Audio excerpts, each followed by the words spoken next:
الحمد لله وكفى والصلاة والسلام على عباده الذين اصطفى خصوصا على أفضلهم وخاتم النبيين محمد الأمين وعلى آله وصحبه أجمعين. أما بعد فأعوذ بالله من الشيطان الرجيم. بسم الله الرحمن الرحيم. رب اشرح لي صدري ويسر لي امري واحلل عقدة من لساني يفقهوا قولي. اللهم ربنا انس وحشتنا في قبورنا وارحمنا بالقرآن العظيم.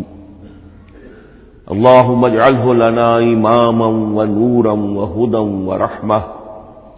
اللهم ذكرنا منه ما نسينا وعلمنا منه ما جهلنا وارزقنا تلاوته آناء الليل وآناء النهار واجعله لنا حجة يا رب العالمین آمین.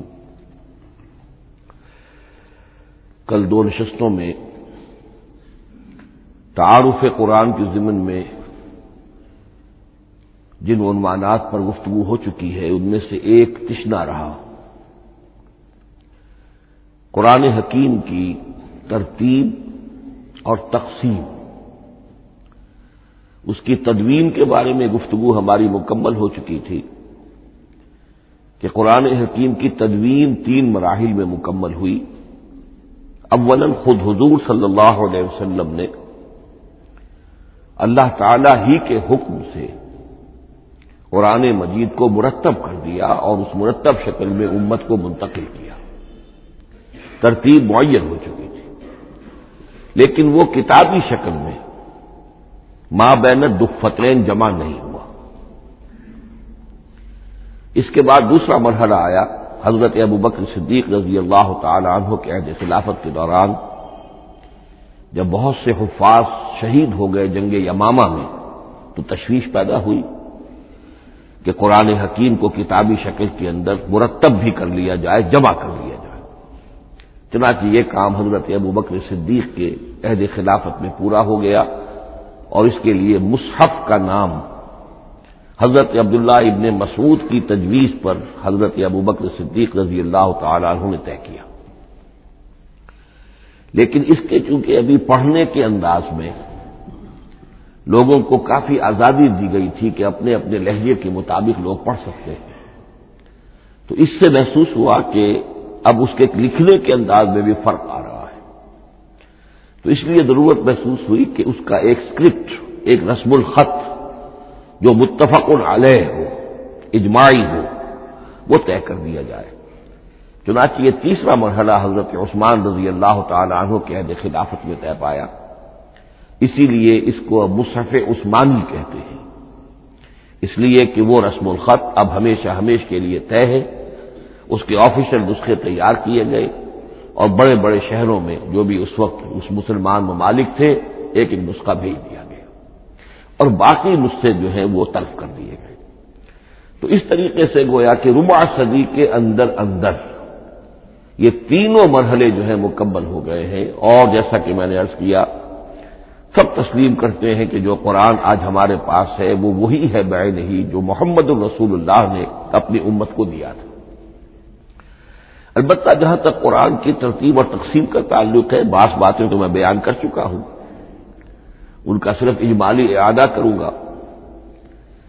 نمبر 1 یہ کہ قرآن کی جو بیسک یونٹ ہے، بنیادی اکائی، وہ آیت ہے.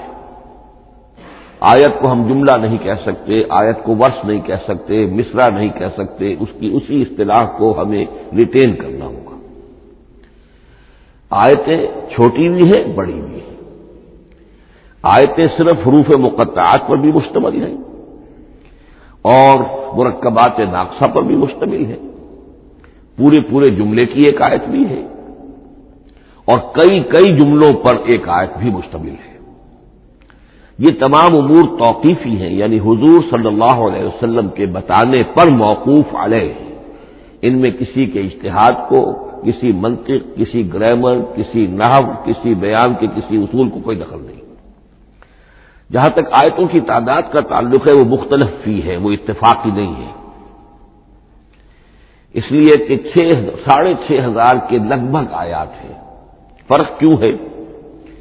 ایک بڑا فرق تو اس وجہ سے واقع ہو جاتا ہے کہ تمام سورتوں کے آغاز میں جو آیت بسم اللہ لکھی ہوئی ہے اس کے ضمن میں ایک اختلاف ہے کہ آیا ہر مرتبہ اس آیت کو کاؤنٹ کیا جائے یا نہ کیا جائے۔ صرف ایک سورت ہے سورہ توبہ جس کے شروع میں آیت بسم اللہ نہیں ہے، باقی 113 سورتوں کے آغاز میں بسم اللہ لکھی ہوئی ہے، تو بعض حضرات اس کو سمجھتے ہیں کہ یہ کاؤنٹ نہیں کی جائے گی، بلکہ یہ تو در حقیقت صرف سورتوں کے درمیان فصل اور فرق قائم کرنے کے لیے یہ آیت بسم اللہ لکھ دی گئی ہے۔ تو آپ سمجھیے کہ جو اس پہ اختلاف ہوگا تو 113 کی عدد کا فرق تو اسی سے واقع ہو جائے گا۔ بعض اور مقامات پر بھی آیات کی تعداد میں قدر اختلاف ہے وہ روایات ہی کی بنیاد پر، کسی شخص کو خود یہ حق حاصل نہیں ہے کہ وہ اس میں کوئی فرق کر سکے، تبدیلی کر سکے۔ بہرحال 6,500 کے لگ بھگ آیات ہے قرآن حکیم کی۔ آیتیں مل جل کر سورتوں کی شکل میں ہیں، ان کی تعداد متفق علیہ ہے 114۔ سورت سور سے بنا ہے، سور کے معنی فصیل ہے، گویا کہ ہر سورت جو ہے وہ اللہ تعالی کے علم، معرفت، حکمت کا ایک شہر ہے۔ سورتوں میں آیات کے باہمی ربط کے حوالے سے اس کے معنی کے اندر اور اس کی حکمتوں کے اندر اضافہ ہوتا ہے، ربط آیات، اور جس طریقے سے کہ مختلف موتیوں کو پرو دیا جائے ایک دھاگے میں، اس سے ہار وجود میں آئے، جو ترتیب ہوگی موتیوں کی اس سے ان موتیوں کا حسن دوبالا ہو جائے گا۔ ایسے ہی معاملہ آیات قرآنیہ کا ہے کہ جو ایک سورت کے اندر ہے، اور ہر سورت کا ایک مرکزی مضمون یا عمود ہوتا ہے، اور تمام آیتیں اس سے منطلق اور اس سے منسلک ہوتی ہیں۔ ان سورتوں کے بعد جیسا کہ میں نے عرض کیا، دور صحابہ میں ہمیں صرف ایک اصطلاح اور ملتی ہے، حزب اور یا منزل۔ وہ اس سہولت کے لیے کہ اگر ایک ہفتے میں پورا قرآن ختم کرنا ہو، اس کی تلاوت مکمل کرنی ہو، تو روزانہ ایک حزب پڑھ لیا جائے۔ یہ چونکہ دور صحابہ میں بھی مذکور ہے، لہذا اس میں ہم دیکھتے ہیں کہ حسن موجود ہے، یعنی یہ کہ نہ تو یہ قباحت ہے کہ سورتوں کو توڑا گیا ہو، بلکہ پوری پوری صورتیں شامل ہیں۔ کوئی مصنوعی مساوات قائم کرنے کی کوشش نہیں ہے، کوئی حزب نسبتاً تھوڑا سا زیادہ بڑا ہے، کچھ تھوڑا سا چھوٹا ہے، لیکن تقریباً مساوی ہے۔ خام خواہ کی کوئی مصنوعی مساوات قائم کرنے کی کوشش نہیں ہے، اور اس کے باوجود یہ حسن موجود ہے کہ سورہ فاتحہ کو اگر ہم علیحدہ رکھ دیں کہ وہ پورے قرآن حکیم کے لیے ایک دباچہ اور مقدمہ ہے، تو پہلے حزب یا پہلی منزل میں 3 سورتیں، دوسرے میں 5، تیسرے میں 7، چوتھے میں 9، پانچویں میں 11، چھٹی میں 13، یہ سیڑھی ہے بالکل۔ اور جو آخری حزب مفصل کہلاتا ہے، اس میں چونکہ آخری پارے میں آپ کو معلوم ہے چھوٹی چھوٹی صورتیں ہیں، تو تعداد 65 ہے، وہ بھی جو آخری تعداد ہے 13 اس کا ملٹیپل ہے۔ بہرحال یہ حزب، یہ بھی دور صحابہ میں اس کا تذکرہ ہمیں ملتا ہے۔ البتہ جو مزید تقسیم کی چیزیں ہمارے ہاں معروف ہیں وہ بات کی چیزیں، رکوعوں میں طویل صورتوں کو تقسیم کیا گیا تاکہ ایک رکعت میں اگر طویل صورت میں سے کوئی آیات پڑھنی ہے تو اس طرح پڑھی جائیں کہ مضمون ٹوٹے نہ۔ یہ حجاج ابن یوسف کے زمانے میں یہ کام ہوا ہے اور بڑے غور و فکر سے ہوا، اور واقعتاً محسوس ہوتا ہے کہ معنوی جو ربط اور تعلق ہے اس کو محفوظ رکھا گیا ہے۔ لیکن جو دوسری تقسیم ہمارے ہاں معروف ہو گئی ہے وہ پاروں کی ہے۔ اول تو یہ معلوم نہیں کہ یہ تقسیم کب ہوئی، مجہول الزمان ہے یہ۔ نمبر 2 یہ کہ اس میں یہ زیادتی بھی نظر آتی ہے کہ سورتوں کی فصیلیں توڑ دی گئی ہیں، گویا کہ ایک مصنوعی مساوات قائم کرنے کے لیے کہ 30 دن میں اگر قرآن مجید ختم کرنا ہو، ہر مہینے میں ایک ختم قرآن کوئی شخص کرنا چاہے تو روزانہ ایک پارہ پڑھ کر، لیکن یہ کہ اس میں وہ حسن موجود نہیں ہے، بلکہ یہ قباحت موجود ہے کہ صورتوں کاٹ دی گئی۔ اس کے بعد اب جو بات مجھے عرض کرنی تھی وہ یہ ہے کہ زیادہ عرصہ نہیں گزرا کہ قرآن حکیم کی ترتیب اور تقسیم کے ضمن میں ایک اور حقیقت سامنے آئی ہے، اور یہ حقیقت یہ ہے کہ قرآن حکیم کی سورتوں کے گروپس ہیں۔ اب یہ چونکہ ایک بالکل ماضی قریب کا معاملہ ہے، اس سے پہلے یہ ذکر موجود نہیں تھا۔ اول تو یہ بات بھی مان لیجئے کہ قرآن مجید میں ترتیب اور نظم، اس کے بارے میں ہمارے اسلاف نے نہ کوئی زیادہ محنت کی اور نہ انہوں نے سمجھا کہ اس میں کوئی خاص ربط ہونا ضروری ہے۔ لیکن یہ کہ عہد حاضر میں مولانا حمید الدین فراہی رحمۃ اللہ علیہ ہندوستان میں ایک ایسے عالم پیدا ہوئے کہ جنہوں نے نظم قرآن کو اپنا خاص موضوع بنایا کہ یہ جو آیات باہم جوڑی گئی ہیں تو آخر کوئی حکمت ہے، صورتوں میں جو ربط قائم کیا گیا ہے یقیناً حکمت پر مبنی ہے، ورنہ سب سے سیدھی ترتیب تو جیسا کہ میں نے کل عرض کیا تھا یہ ہوتی ترتیب نزولی سے قرآن کو مرتب کر دیا جاتا۔ لیکن یہ کہ صورتیں آپ کو معلوم ہے طویل صورتوں میں ایسا بھی ہے کہ وہ ایک وقت میں نازل نہیں ہوئی بلکہ متعدد اوقات میں، اور سورہ بقرہ جو ہے وہ تقریباً 2 سال میں اس کی جو تنزیل ہے وہ مکمل ہوئی۔ تو پھر کچھ آیتوں کو جوڑنا، کس کو کہاں رکھنا ہے کس کو کہاں رکھنا ہے، تو یہ حضور صلی اللہ علیہ وسلم نے خود کیا ہے، اللہ تعالیٰ کے حکم سے کیا ہے، تو یہ چیزیں حکمت سے خالی تو نہیں ہو سکتی۔ تو انہوں نے اس کو خاص اپنا موضوع بنایا اور ان کے سامنے بعض حقائق آئے ہیں، وہ حقائق ہیں جو اب میں آپ کے سامنے بیان کر رہا ہوں۔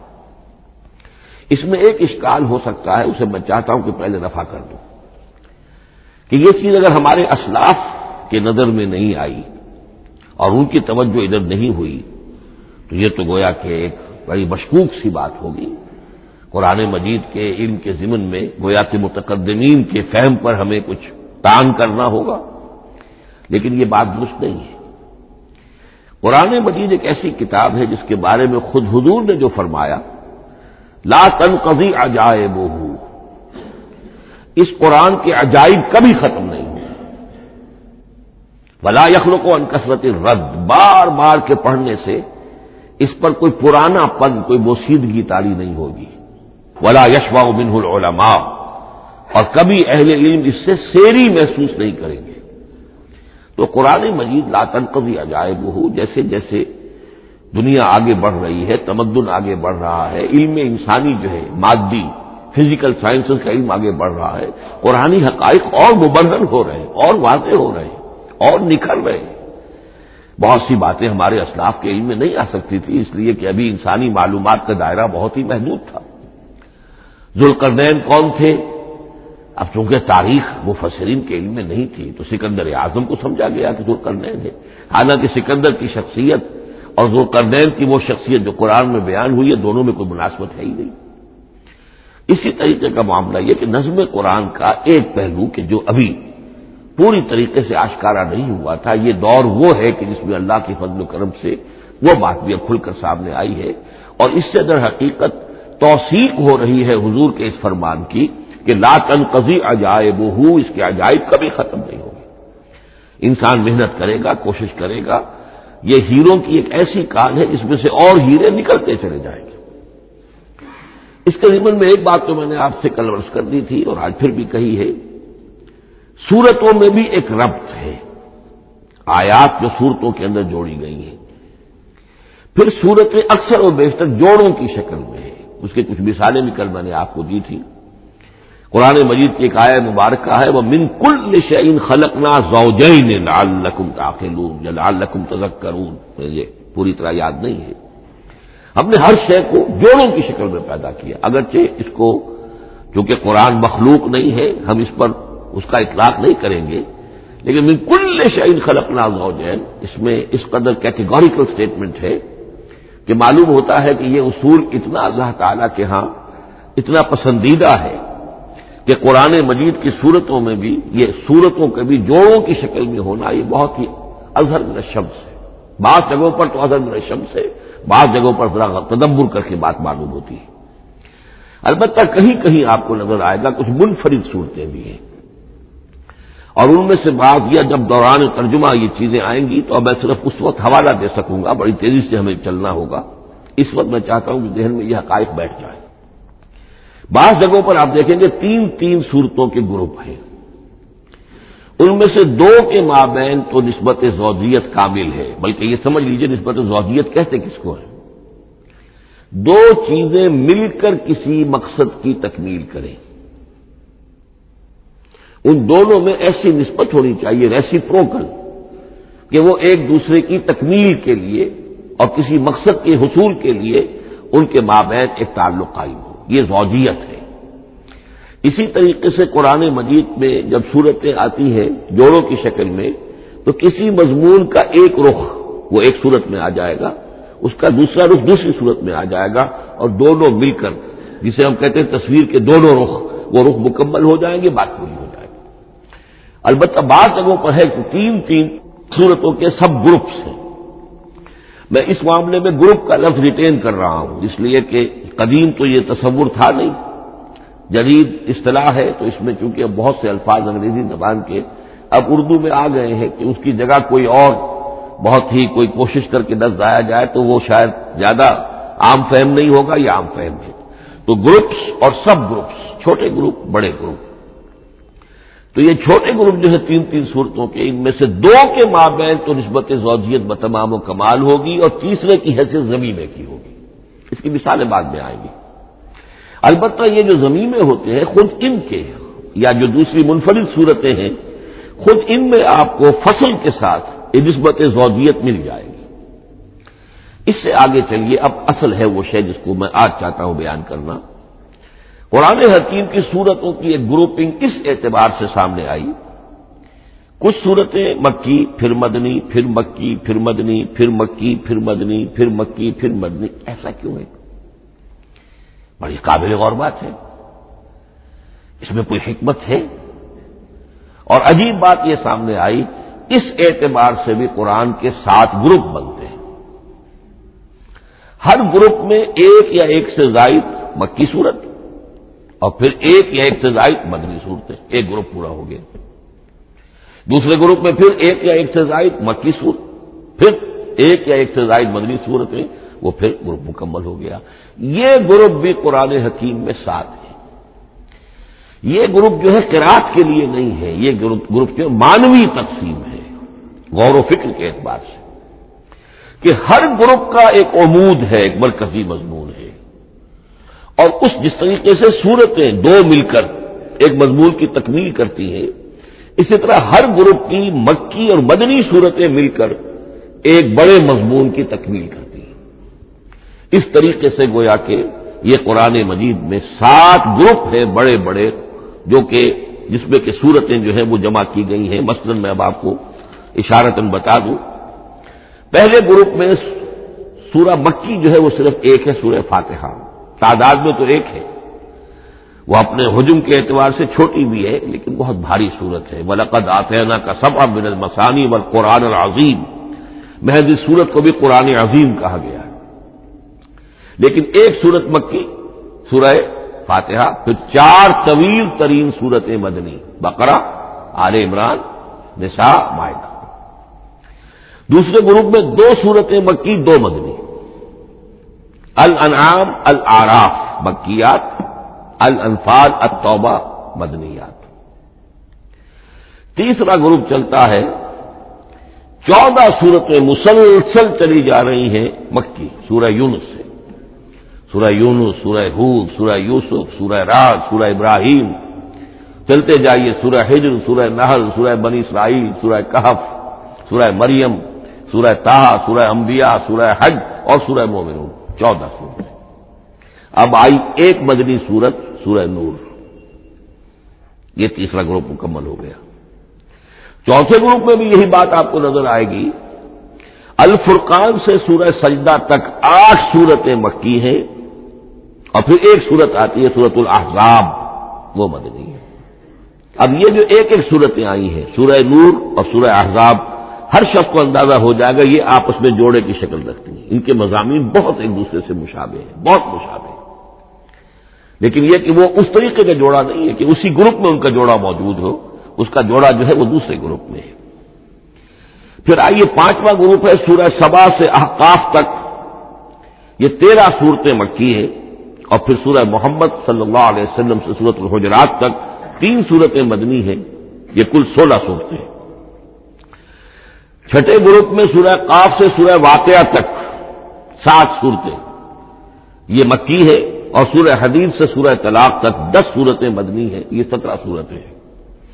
آخری جو ہے وہ سورۃ الملک سے سورۃ الاخلاص تک 46 صورتیں اور سورہ معوذتین جو ہے یہ 2 ہے کہ جو مدنی ہے. بعض کا اس میں اختلاف ہے، وہ میں بعد میں عرض کروں گا، لیکن جو میری رائے ہے وہ میں آپ کے سامنے رکھ رہا ہوں. اس طریقے سے یہ 7 گروپ جو ہیں قرآن مجید میں سورتوں کے وجود میں آئے. ہر گروپ کا ایک مرکزی مضمون ہے. مثلا پہلے گروپ کا مرکزی مضمون شریعت ہے. سورہ فاتحہ میں اہدنا الصراط المستقیم، اے اللہ ہمیں سیدھا راہ دکھا، سیدھے راستے کی ہدایت بخش. اب وہ سیدھا راستہ کیا ہے؟ شریعت خداوندی، شریعت الہی. اور شریعت مکمل ہو جاتی ہے ان 4 صورتوں میں.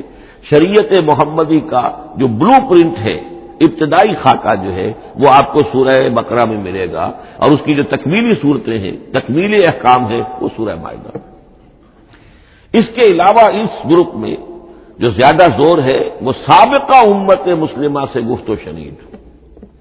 سابقہ امت مسلمہ میں یہودی اور نصارہ دونوں شامل ہیں. اب ان پر جرح بھی ہے، ان پر تنقید بھی ہے، ان کو ملامت بھی ہے، ان کو ان کی قرارداد جرم ان کے خلاف جو ہے وہ بھی دی گئی ہے.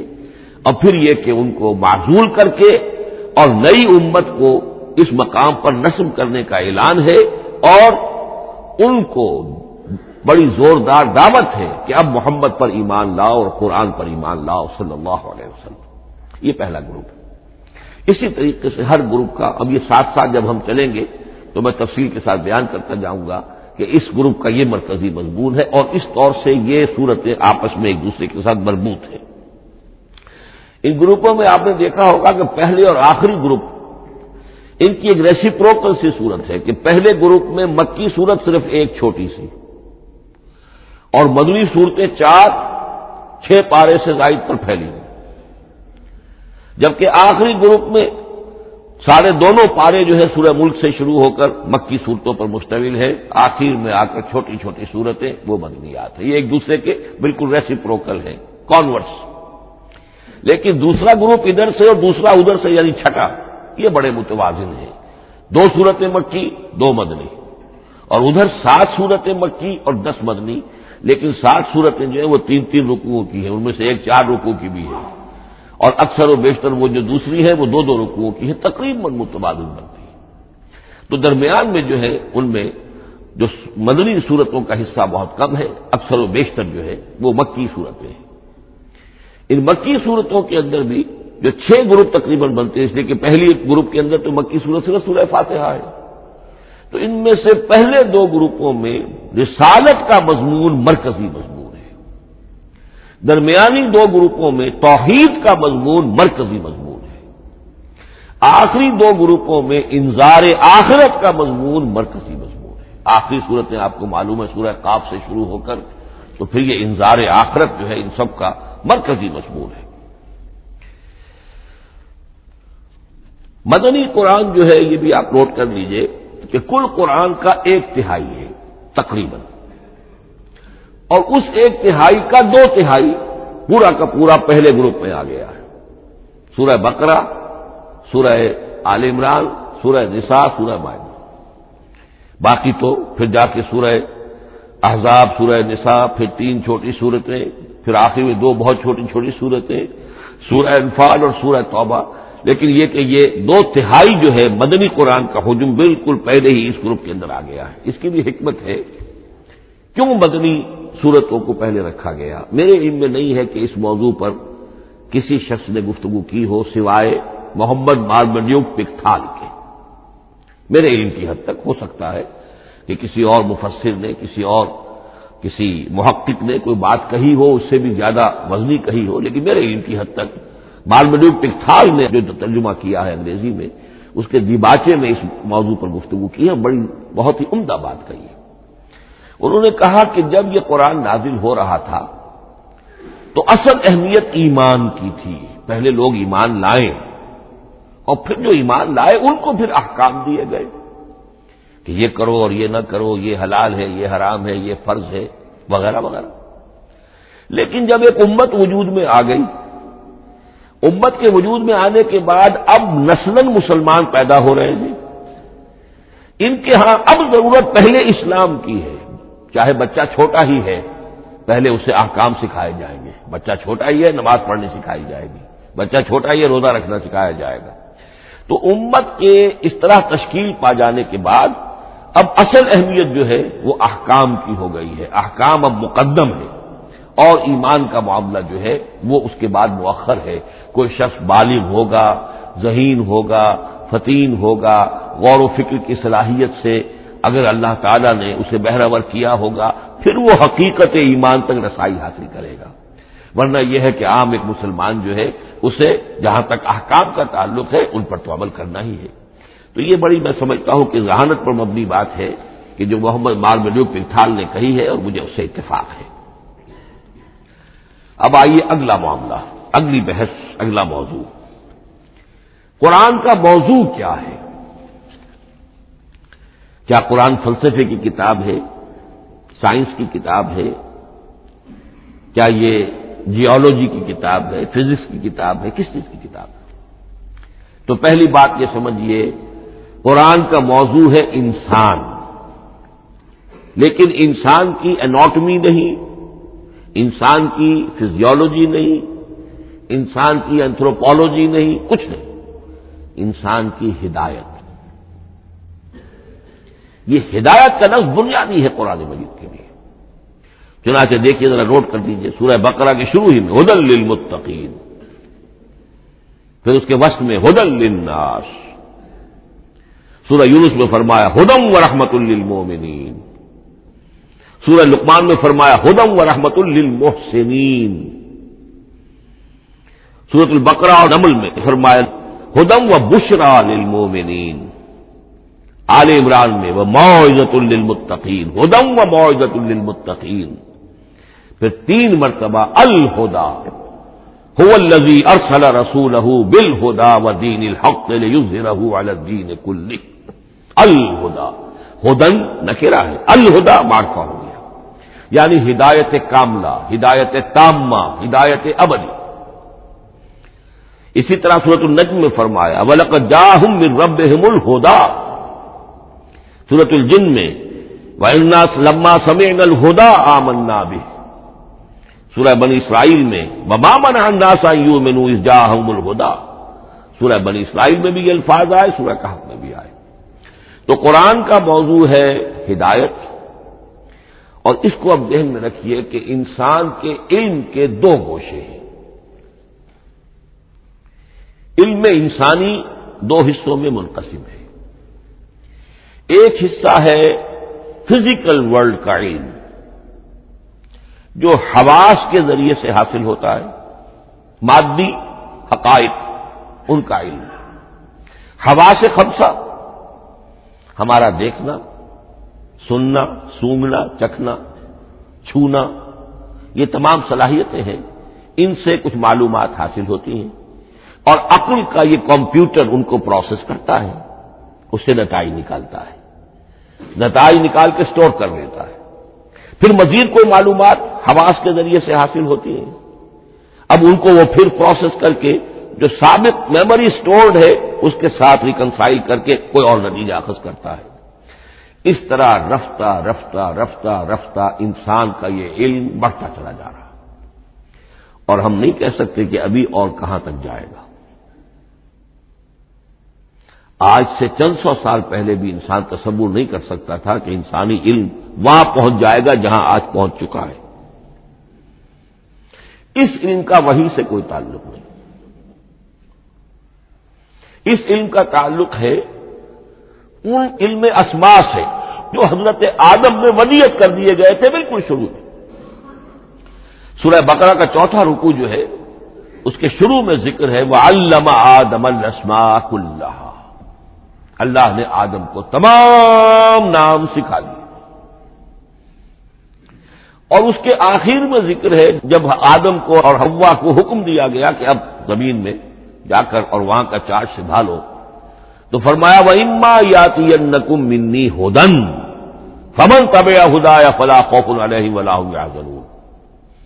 وہ علم ہدایت ہے. یہ 2 چیزیں بالکل علیحدہ ہیں. علم اسماء در حقیقت یوں سمجھیے کہ جیسے آم کی گٹھلی میں پورا آم کا درخت ہوتا ہے، وہی تو گٹھلی ہے جو آپ زمین میں دباتے ہیں. پھر اگر پانی وہاں پڑتا ہے، زمین میں روئیدگی بھی ہے، وہ گٹھلی پھٹے گی، وہ جو اس میں سے دو پتے نکلیں گے، وہ پتے اوپر بڑھیں گے، درخت بنے گا۔ وہ پورا درخت جو ہے آم کی گٹھلی میں موجود تھا، صرف اسے پورا درخت بننے میں 2 سال 3 سال 4 سال لگیں گے، لیکن درخت موجود تھا، پوٹینشلی بالقوہ پورا درخت آم کی گٹھلی میں موجود تھا۔ ایکچولی بالفعل وہ آم کا درخت جو ہے کئی سال کے اندر وجود میں آیا۔ بعین ہی یہ معاملہ ہے، کل مادی حقائق کا کل علم حضرت آدم علیہ السلام کے وجود میں ودیعت کر دیا گیا پوٹینشلی۔ اب اس کی ایکسفولیشن ہو رہی ہے، وہ بڑھتا جا رہا ہے، برگ و بار لا رہا ہے، اور یہ علم جو ہے اس کا تعلق جیسا کہ میں نے عرض کیا آسمانی ہدایت سے نہیں ہے۔ اب یہ خود رو پودا ہے، بڑھتا چلا جا رہا ہے، اور کہاں تک پہنچے گا؟ علامہ اقبال نے صحیح تعبیر کی ہے، عروج آدم خاکی سے انجم سہمے جاتے ہیں کہ یہ ٹوٹا ہوا تارا مہ کامل نہ بن جائے۔ علامہ کی زندگی میں تو انسان نے چاند پر قدم نہیں رکھا تھا، لیکن یہ کہ اب تو چاند پر قدم رکھ کر انسان آ چکا۔ تو عروج آدم خاکی سے انجم سہمے جاتے ہیں کہ یہ ٹوٹا ہوا تارا مہ کامل نہ بن جائے۔ یہ ہے انسانی علم۔ اس انسانی علم کے ساتھ اگر وہ علم وہی علم ہدایت نہ ہو تو یہ علم جو ہے بجائے خیر کے شر بن جاتا ہے۔ آج وہ شیطانی قوت بن چکا ہے، وہ علم ہلاکت کا سامان بن چکا ہے، تباہی کا ذریعہ بن چکا ہے۔ لیکن اس کے ساتھ دوسری بات ضروری تھی جو کہ وحی کے ذریعے سے آنے والا علم تھا، فَإِمَّا يَأْتِيَنَّكُم مِّنِّي هُدًى فَمَن تَبِعَ هُدَايَ فَلَا خَوْفٌ عَلَيْهِمْ وَلَا هُمْ يَحْزَنُونَ۔ یہ علم الہدایت جو ہے یہ در حقیقت قرآن حکیم میں آ کر مکمل ہو گیا ہے۔ اس کے لیے بھی میں چاہتا ہوں کہ بات آپ سمجھ لیں، اس میں جو ارتقاء ہوا ہے، پہلی کتابیں نازل ہوئی ان میں بھی ہدن تو تھی، کل بھی میں نے آپ کو آیت سنائی تھی سورہ مائدہ کی، انا انزلنا التوراۃ فیہا ھدی و نور، ہم نے تورات نازل کی تھی، اس میں ہدایت بھی تھی، نور بھی تھا۔ اسی رکوع میں 7واں رکوع ہے وہ سورہ مائدہ کا، انجیل کے بارے میں، فیہ ھدی و نور، اس میں بھی ہدن بھی تھی، ہدایت بھی تھی، نور بھی تھا۔ لیکن یہ ہدایت اور یہ نور درجہ بدرجہ ترقی کر رہا ہے، یہاں تک کہ کامل ہوا ہے، قرآن میں آ کر الہدا بن گیا ہے۔ اب یہ ہدن نہیں، الہدا، کامل ہدایت نامہ۔ اس کی وجہ کیا ہے؟ دیکھیے، ایک بچے کو اگر آپ تعلیم دینا چاہتے ہیں تو اس کی ذہنی سطح کو ملحوظ رکھے بغیر تو نہیں دے سکتے۔ آپ چاہے پی ایچ ڈی استاد رکھ دیں کسی بچے کے لیے، بچہ بھی پرائمری کی تعلیم پا رہا ہے، وہ پی ایچ ڈی کا استاد کیا کچھ پلا دے گا اس کو، کیا پڑھا دے گا اس کو؟ اس کی اپنی استعداد جو ہے ابھی اتنی کم ہے کہ اسی کی مناسبت سے اسے تعلیم دی جائے گی، رفتہ رفتہ وہ آگے بڑھے گا، یہاں تک کہ وہ اپنے پوری عقل کے اور شعور کی پوری شدت اور قوت کو پہنچ جائے گا، بلوغت کو پہنچ جائے گا۔ اب اسے آخری پڑھایا جائے گا، اب اسے فلسفہ پڑھایا جائے گا، پہلے وہ ہسٹری پڑھ رہا تھا، اب فلسفی آف ہسٹری پڑھے گا۔ اس حوالے سے تدریجاً اللہ تعالیٰ نے تورات میں صرف احکام ہے، حکمت ہے ہی نہیں، انجیل میں حکمت ہے، احکام ہے ہی نہیں، دونوں مل کر ایک بات کو مکمل کرتی ہیں۔ تورات میں صرف احکام ہے، حکمت ہے ہی نہیں۔ جیسے کہ میں نے عرض کیا تھا، بچے کو آپ بتا دیتے ہیں بھئی روزہ ٹوٹ جاتا ہے اس طریقے سے، روزے کا مطلب یہ ہے اب دن بھر کھانا کچھ نہیں ہے، چاہے بچہ ابھی 6 سال کا ہے، 7 سال کا ہے، 8 سال کا ہے، آپ بتا رہے ہیں احکام تو دے دیے جائیں، یہ کرو یہ نہ کرو، یہ ڈوز ہے یہ ڈونٹس ہے، تو احکام عشرہ، دی 10 کمانڈمنٹس، احکام دیے گئے، حکمت نہیں۔ ابھی حکمت کا تحمل ان کے لیے ممکن نہیں تھا، ابھی وہ عہد طفولیت ہے نوع انسانی کا۔ یوں سمجھیے کہ آج سے 3500 سال قبل کا انسان، 1400 قبل مسیح میں تورات دی گئی ہے حضرت موسیٰ علیہ السلام کو۔ اب یہ 2000 مسیح آنے والا ہے تو 3400 سال پہلے کی بات ہے، تو انسانی ذہن ابھی جس سطح پر تھا، یہاں تک کہ 2000 سال پہلے حضرت مسیح علیہ السلام کے بھی الفاظ انجیل میں موجود ہیں، اب بھی موجود ہیں۔ اپنے حوارین سے آپ نے فرمایا تھا ابھی مجھے تم سے اور بھی بہت سی باتیں کہنی تھی مگر ابھی تم ان کا تحمل نہیں کر سکو گے. جب وہ فارقلیت آئے گا تو تمہیں سب کچھ بتائے گا. یہ پیشن گوئی تھی محمد الرسول اللہ صلی اللہ علیہ وسلم. ابھی تم تحمل نہیں کر سکتے، ابھی 600 برس اور چاہیے تمہاری ذہنی بلوغت کے لیے. تو الہدیٰ مکمل ہوا ہے قرآن حکیم میں آ کر. البتہ ایک نقطہ اس میں نوٹ کیجئے، قرآن مجید اگرچہ کتاب ہدایت ہے، سائنس کی کتاب نہیں ہے، لیکن اس میں سائنٹیفک فینومینا کی طرف اشارے موجود ہیں. چونکہ قرآن مجید ان تمام جو بھی یہ کائناتی حقائق ہیں ان سب کو آیات الہیہ قرار دیتا ہے. ان فی خلق السماوات والارض واختلاف اللیل والنہار والفلک التی تجری فی البحر بما ينفع الناس وما انزل اللہ من السماء من ماء فاحیا به الارض بعد موتها وبث فيها من كل دابة وتصریف الرياح والسحاب المسخر بين السماء والارض لآیات لقوم یعقلون. یہ سب نشانیاں ہیں اللہ کی قدرت، اللہ کی عظمت، اللہ کے علم کامل، اللہ کی حکمت بالغہ، سب نشانیاں. تو یہ جو فزیکل فینومینا ہے ان کی طرف قرآن ریفر کرتا ہے. بعض حقائق وہ ہے کہ جن کا تعلق ایسٹرونومی سے ہے. کل فی فلک یسبحون، یہ تمام اجرام سماویہ جو ہیں یہ اپنے اپنے مدار میں تیر رہے ہیں. معلوم ہوا ہر شے حرکت میں ہے. انسان پر تو ایک دور ایسا گزرا ہے وہ یہ سمجھتا تھا زمین ساکن ہے اور سورج حرکت کر رہا ہے. پھر ایک دور آیا کہا نہیں سورج ساکن ہے، زمین حرکت کرتی ہے، اس کے لیے چکر لگاتی ہے. اور آج ہمیں معلوم ہوا ہر شے حرکت میں، ہر شے. سورج کا بھی اپنا ایک مدار ہے، اس میں وہ حرکت کر رہا ہے اپنے پورے کنبے کو لے کر. یہ پورا سولر سسٹم اس کا کنبہ ہے، اس پورے کنبے کو لے کر وہ بھی ایک مدار میں حرکت کر رہا ہے. تو معلوم ہوا کل فی فلک یسبحون. اب یہ کل کا لفظ جس طرح منقع ہو کر، جس طرح مبرہن ہو کر، جس شان کے ساتھ آج وہ عویدہ ہوا ہے، واضح ہوا ہے، آج سے پہلے انسان کو معلوم نہیں تھا.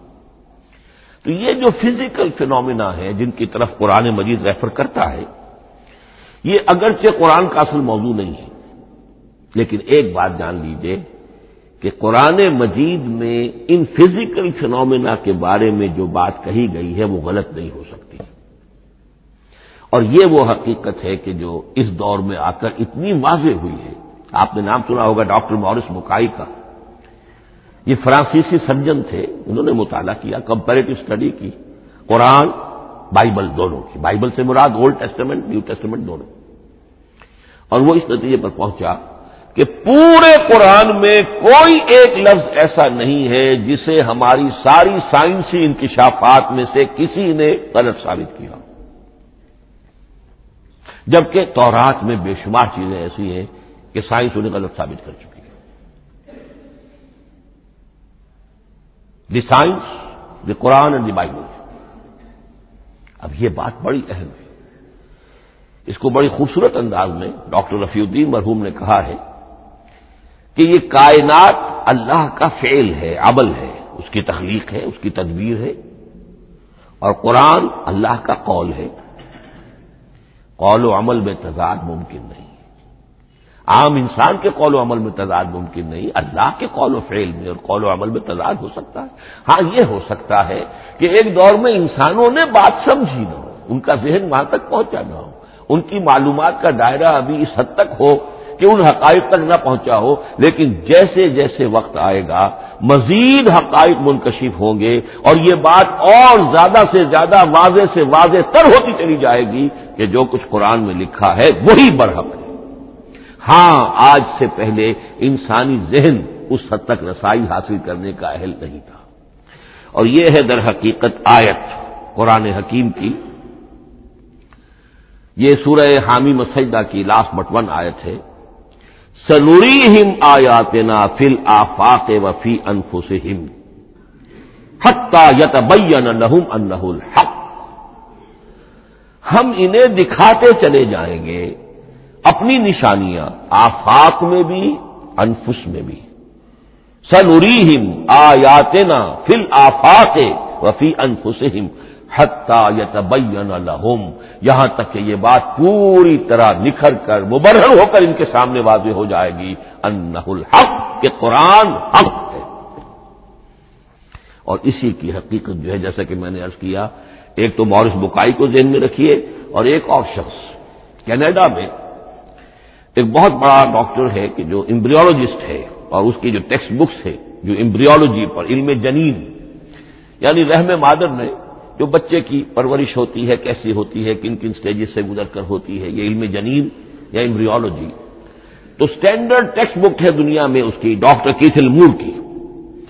اور وہ حیران رہ گیا کہ میں نے جب قرآن کا مطالعہ کیا کہ آج سے 1400 برس قبل، جبکہ نہ مائکروسکوپ تھی، نہ ڈسیکشن ہوتا تھا ابھی ہیومن باڈی کا، یہ حقائق جو قرآن بیان کر رہا ہے، وَلَقَدْ خَلَقْنَا الْإِنسَانَ مِنْ صُلَالَةٍ مِّن مَّاءٍ مَّهِينٍ ثُمَّ جَعَلْنَاهُ نُطْفَةً فِي قَرَارٍ مَّكِينٍ ثُمَّ خَلَقْنَا النُّطْفَةَ عَلَقَةً فَخَلَقْنَا الْعَلَقَةَ مُضْغَةً فَخَلَقْنَا الْمُضْغَةَ عِظَامًا فَكَسَوْنَا الْعِظَامَ لَحْمًا، یہ کہاں سے معلوم ہوئی؟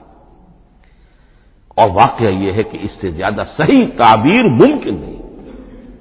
تو یہ حقائق ذہن میں رکھیے کہ اگرچہ قرآن مجید سائنس کی کتاب نہیں ہے، لیکن جن سائنسی حقائق یا جن سائنسی فینومینا کی طرف قرآن نے ریفر کیا ہے وہ یقیناً حق ہے، چاہے تاحال ہم ان کی حقانیت کو نہ سمجھ پائیں۔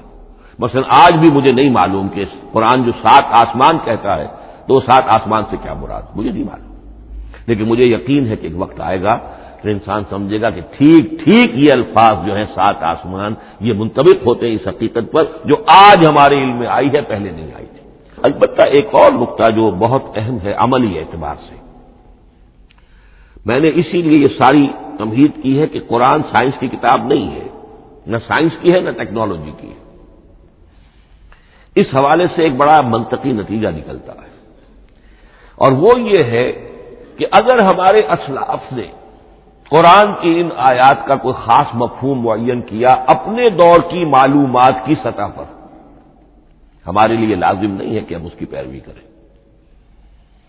سائنسی فینومینا کو جو سائنسی ترقی ہو رہی ہے اس کے حوالے سے سمجھیں گے۔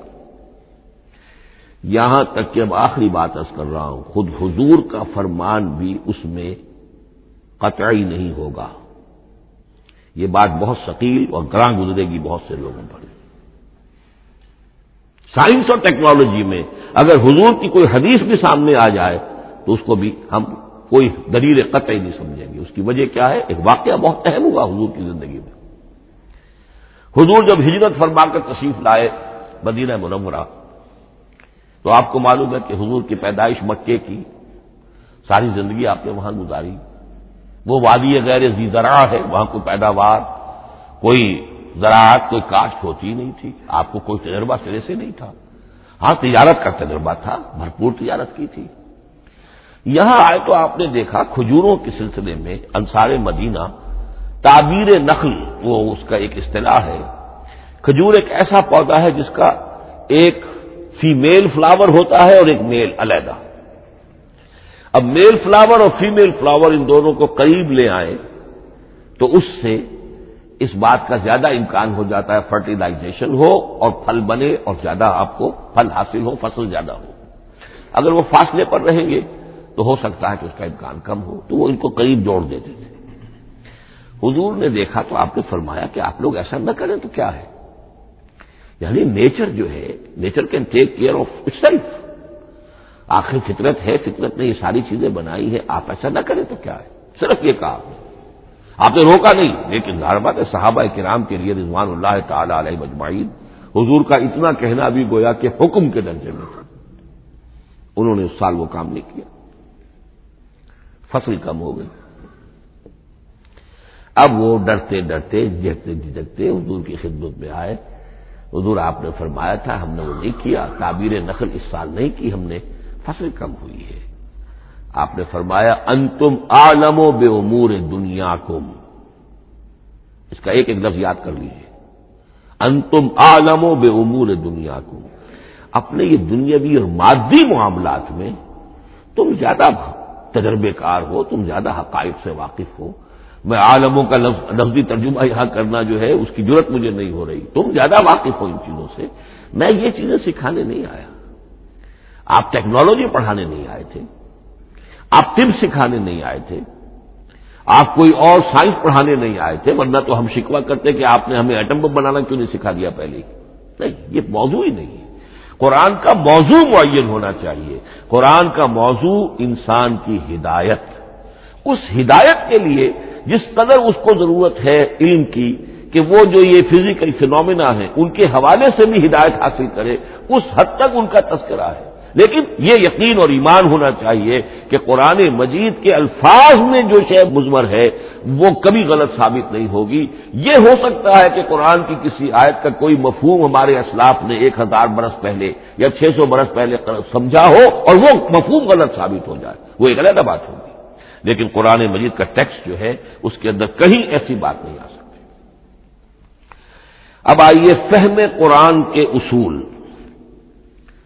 ظاہر بات ہے کہ اس موضوع پر اصول تفسیر پر کوئی مجھے تفصیلی اس وقت گفتگو کرنے کا موقع تو نہیں ہے.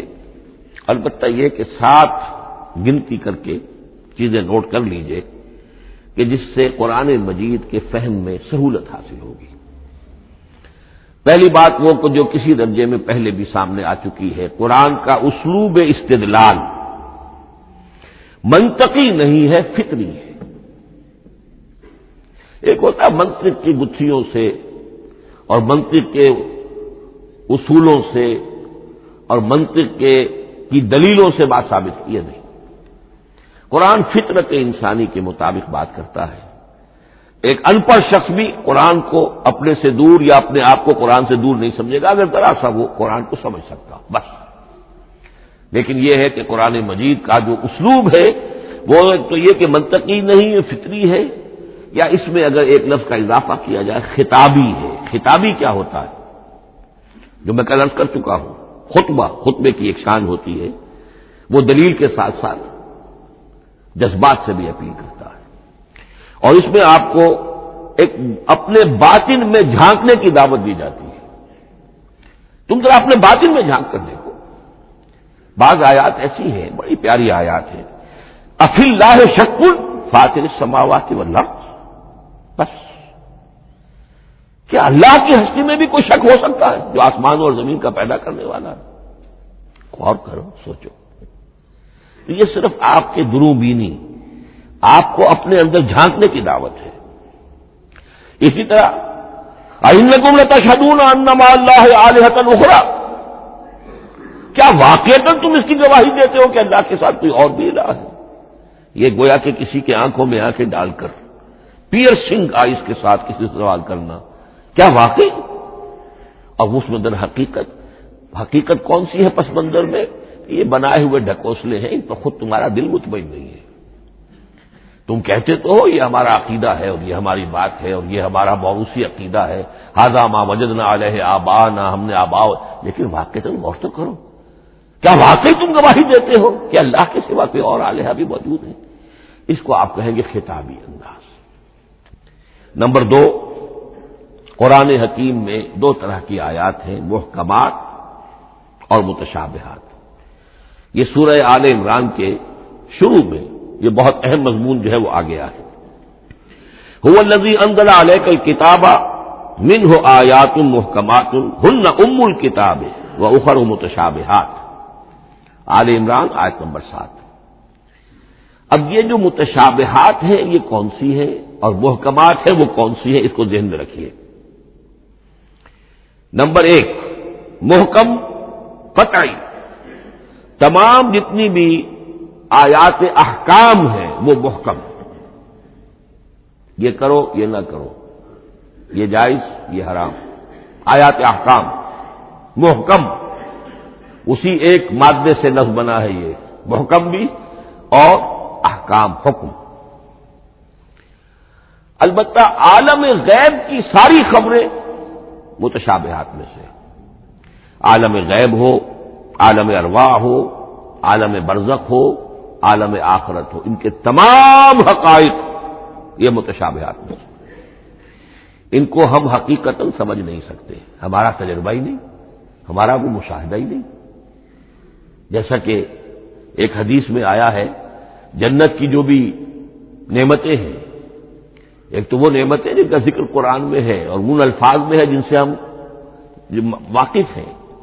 اب ان میں تو یہ ہے کہ حور و قصور اور پھل اور یہ اور دودھ اور شہد اور وغیرہ وغیرہ وغیرہ وہ چیزیں ہم جانتے ہیں، تو وہ بھی حق ہے، ایسے ہی ہوں گی اتوب ہی متشابہہ، لیکن یہ صرف نزل ہے، یہ تو ابتدائی مہمان نوازی ہے. نزل من غفور رحیم.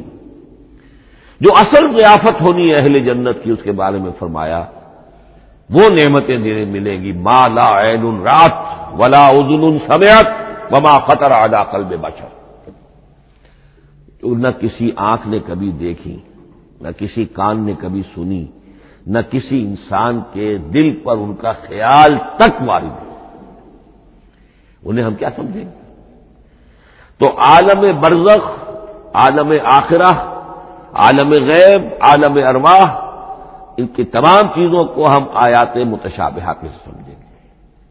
البتہ یہ جو سائنٹیفک فینومینا والی باتیں ہیں مادی علوم کی، ان میں یہ ہے کہ متشابہ اور محکم ہونے کا معاملہ بدلتا چلا جا رہا ہے.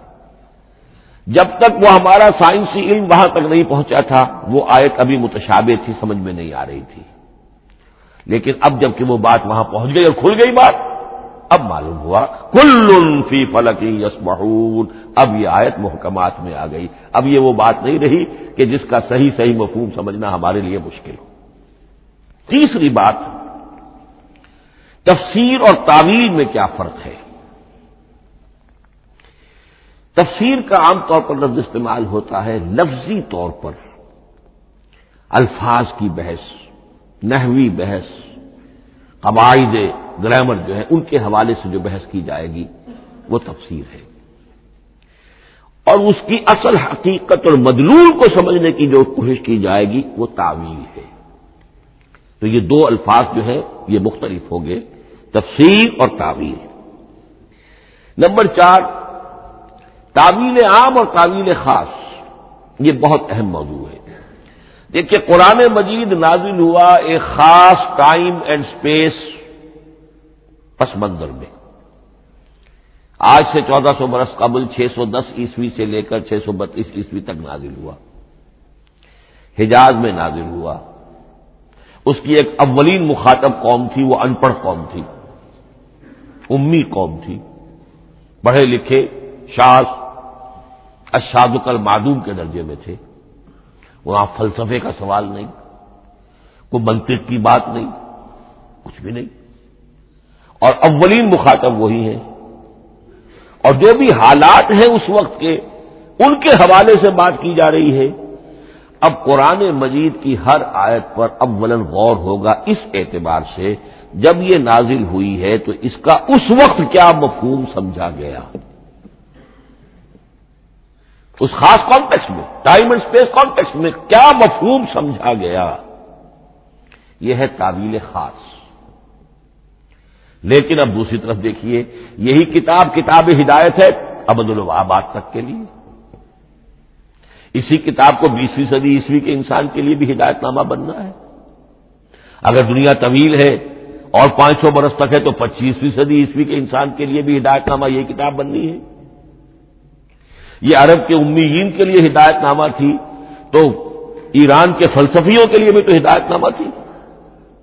لہذا ان الفاظ کے اندر یہ قرآن کے اعجاز کا وہ پہلو ہے جو بہت نمایاں ہے کہ ان الفاظ کے اندر کہ جو ایک خاص کانٹیکسٹ میں نازل ہوئے اور اس وقت ان کا ایک معین مفہوم سمجھا گیا، انہی میں وہ عموم بھی موجود ہے کہ اسی سے ہمیشہ کے لیے ہدایت اخذ کی جا سکتی ہے.